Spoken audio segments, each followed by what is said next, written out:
Hey guys, welcome back to F2T study. आज की इस वीडियो में हम बात करने वाले हैं भारत और नेपाल के बीच लिपू लेक काला पानी विवाद क्या है, क्योंकि पिछले कुछ दिनों से ये टॉपिक काफ़ी चर्चा का विषय बना हुआ है। इसके पीछे मुख्य कारण ये है कि नेपाल की सरकार ने कुछ दिन पहले ही नेपाल की एक नई पॉलिटिकल मैप लॉन्च की है, जिसमें उन्होंने भारत के कुछ टेरिटरी को नेपाल का भाग बताया है, जैसे कि उत्तराखंड का काला पानी, लिम्पियाधुरा और लिपू लेक, ऐसे ही बिहार का सुस्ता। तो आज की इस वीडियो में हम इन्हीं तथ्यों को विस्तार से समझने की कोशिश करेंगे कि आखिर नेपाल ने ऐसा क्यों किया। तो चलिए वीडियो की शुरुआत करते हैं। यहाँ पर नेपाल की दो मैप है, एक है नेपाल की ओल्ड मैप और यहाँ पर है नेपाल की न्यू मैप। न्यू मैप में आप ध्यान देंगे तो यहाँ पर ये जो भाग है इसका एक्सटेंडेड फॉर्म यहाँ पर मैंने लगाया है। इसमें आप देखेंगे कि यहाँ पर ये जो भाग है ये पहले भारत का अंग हुआ करता था, अभी भी है, लेकिन नेपाल द्वारा जो अभी पॉलिटिकल मैप रिलीज की गई है उसमें ये पार्ट नेपाल का अंग दिखाया गया है। उन्होंने ऐसा क्यों किया, इसे समझने के लिए हमें ट्रीटी ऑफ सुगौली को समझना होगा। इसके लिए हमें 1816 ईस्वी में जाना होगा, जब ट्रीटी ऑफ सुगौली साइन की गई थी। ट्रीटी ऑफ सुगौली को 4 मार्च 1816 ईस्वी को ब्रिटिश ईस्ट इंडिया कंपनी और गोरखा साम्राज्य के बीच साइन की गई थी। इसमें वैसे तो काफ़ी चीज़ें बताई गई हैं, लेकिन आर्टिकल 5 हमारे लिए काफ़ी इम्पोर्टेंट है। वैसे मैं एक चीज़ आपको बता दूं कि इस टॉपिक पर मैंने एक विस्तार में वीडियो बनाई है, यदि आप उसे देखना चाहते हैं तो आप जाकर देख सकते हैं, उसका लिंक मैं डिस्क्रिप्शन में दे दूंगा। तो आपको इस टॉपिक के बारे में काफ़ी अच्छी क्लैरिटी आ जाएगी। बहरहाल चलिए टॉपिक पर आते हैं। तो हमारे लिए इस ट्रीटी का आर्टिकल 5 जो है वो काफ़ी इम्पोर्टेंट है। इसलिए इम्पोर्टेंट है क्योंकि इस आर्टिकल में ये बताया गया है कि इंडिया और नेपाल की जो पूर्वी और पश्चिमी बॉर्डर है उस पर कोई भी बॉर्डर का डिमार्केशन नहीं किया जाएगा, बल्कि 2 रिवर को ही इंटरनेशनल बॉर्डर माना जाएगा। जैसे कि पश्चिम की ओर देखें, नेपाल की जो पश्चिम वाली जो पार्ट है जहाँ पर इंडिया के साथ लगती है बॉर्डर, वहाँ पर महाकाली रिवर या फिर काली रिवर जो है वो इंटरनेशनल बॉर्डर का काम करेगी, जबकि पूर्वी भाग में जो मेची रिवर है वो इंटरनेशनल बॉर्डर का काम करेगी। इसे हम एक मैप के माध्यम से अच्छे से समझते हैं। ये है भारत का वर्तमान मैप। यहाँ पर आप देखेंगे तो ये जो बॉर्डर बनाती है उत्तराखंड से, तो यहाँ से ये रिवर बहती है काली रिवर, जो इंडिया और नेपाल के बीच में बॉर्डर बनाती है वेस्ट साइड में, यानी कि पश्चिमी साइड में एक बॉर्डर बनाते हुए ये नदी बहती है, इसे हम काली रिवर कहते हैं और इसका ओरिजिन यहीं से है। तो अभी जो वर्तमान की जो डिस्प्यूट्स है वो यहीं पर शुरू हुई है। जबकि हम पूर्व की ओर देखें तो यहाँ से एक रिवर बहती है जिसे मेची रिवर कहते हैं। ये इंडिया और नेपाल के बीच में पूर्व की ओर इंटरनेशनल बॉर्डर बनाती है। ये तो हुई नेपाल की पूर्व और पश्चिम में बॉर्डर की बात कि कैसे 2 नदियाँ इंटरनेशनल बॉर्डर का काम करती हैं। लेकिन आर्टिकल 5 में और भी कुछ बातें हैं जो काफ़ी इंपॉर्टेंट है इस टॉपिक के रिगार्डिंग।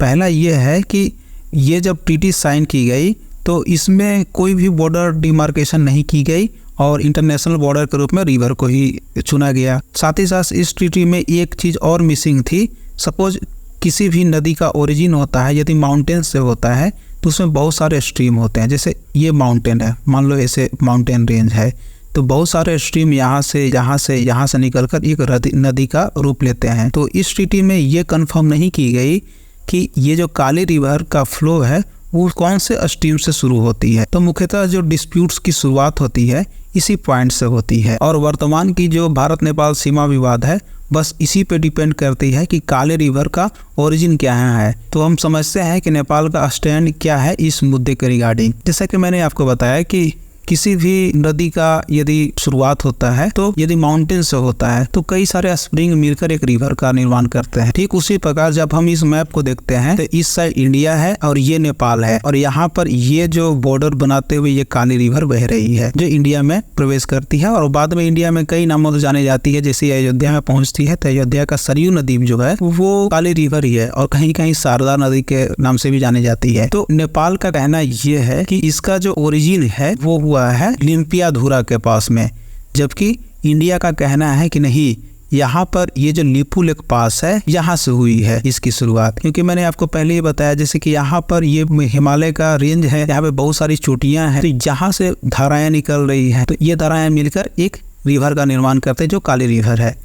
लेकिन जैसा कि मैंने आपको पहले भी बताया कि ट्रीटी ऑफ सुगौली की जो आर्टिकल 5 थी उसमें ये कंफर्म नहीं किया गया था कि कौन से जो स्ट्रीम है उससे निकलकर ये काली रिवर बह रही है। तो यहाँ पर इंडिया का मानना है कि वो लिपू लेक से निकल रही है, जबकि नेपाल का मानना है कि यहाँ से निकल रही है। और तो और नेपाल की सरकार ने यहाँ तक दावा किया है कि 1950 तक वर्तमान की जो मैप रिलीज की गई है नेपाल सरकार द्वारा, वही मैप यूज की जाती थी नेपाल में। लेकिन 1962 इंडिया चाइना वॉर के समय में जो नेपाल के किंग थे, उन्होंने भारत को एज गिफ्ट दिया था इन इलाकों को, ताकि इंडिया जो है सो उन्हें नेपाल को सुरक्षा प्रोवाइड कर सके। ये तो रहे नेपाल के तर्क।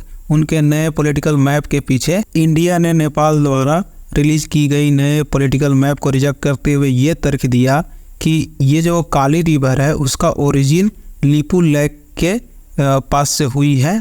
लिपू लेक के पास एक जगह है जिसका नाम है पंखागढ़।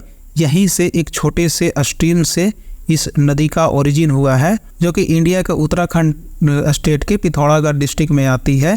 और चूंकि सुगौली की संधि में काली रिवर को ही इंडिया और नेपाल के बीच में इंटरनेशनल बाउंड्री मान लिया गया था, तो इंडिया नेपाल द्वारा रिलीज की गई इस मैप को रिजेक्ट करता है, क्योंकि ये जो है सर ट्रीटी ऑफ सुगौली को फुलफिल नहीं करती है। साथ ही साथ इंडिया ने ये भी कहा कि उस भारत के पास इसके बहुत सारे साक्ष्य हैं, जैसे कि 19th सेंचुरी में के बहुत सारे रेवेन्यू रिकॉर्ड्स भी है जो ये बताते हैं कि ये भाग भारत का अंश है। ये तो ही दोनों देशों के बीच मानने और न मानने के बीच की तर्क क्या है। तो चलिए मैं यहाँ पर एक दो चीज़ और आपको बता दूँ कि ये जो एरिया है वो भारत की सामरिक दृष्टि से काफ़ी इम्पोर्टेंट है, क्योंकि यहाँ पर जो लिपू लेक वाला एरिया है, ये वाला, यहाँ पर जैसा कि आपको पता ही होगा ये हिमालय रेंज है।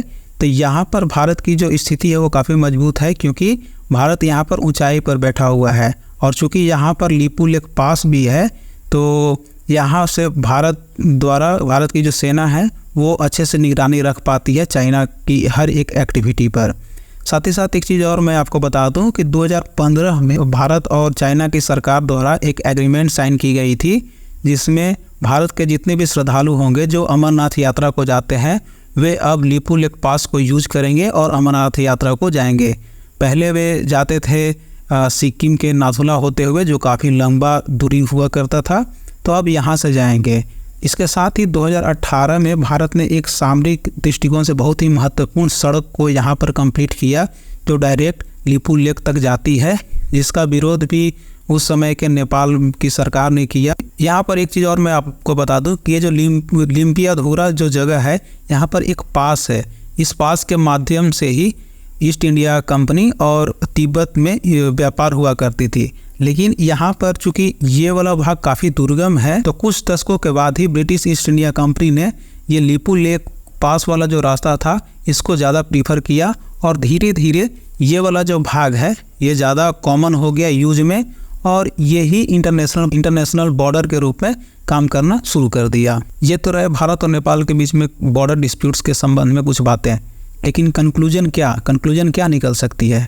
देखिए, आज भी भारत और नेपाल के बीच में बॉर्डर डिस्प्यूट्स होने के बाद भी रिलेशन काफ़ी नॉर्मल हैं, काफ़ी फ्रेंडली हैं। और भारत और नेपाल के संबंध के बारे में एक चीज़ बहुत ज़्यादा प्रचलित है, वह है रोटी बेटी का संबंध। यानी कि भारत और नेपाल के लोग एक दूसरे को देखते हैं कि हमारा संबंध बेटी और रोटी का है। इसके अलावा भारत और नेपाल की जो बॉर्डर है वो एक ओपन बॉर्डर है। भारत और नेपाल की दोस्ती में कुछ खटास आती है, इसका फायदा बहुत सारे असामाजिक तत्व भी उठा सकते हैं, जिससे दोनों देशों का ही नुकसान हो सकता है। तो मेरा मानना तो ये है कि दोनों देश एक टेबल पर बैठे और आपसी सहमति से एक निर्णय पर पहुँचे। तो ये तो थी हमारी आज की वीडियो। देखने के लिए धन्यवाद।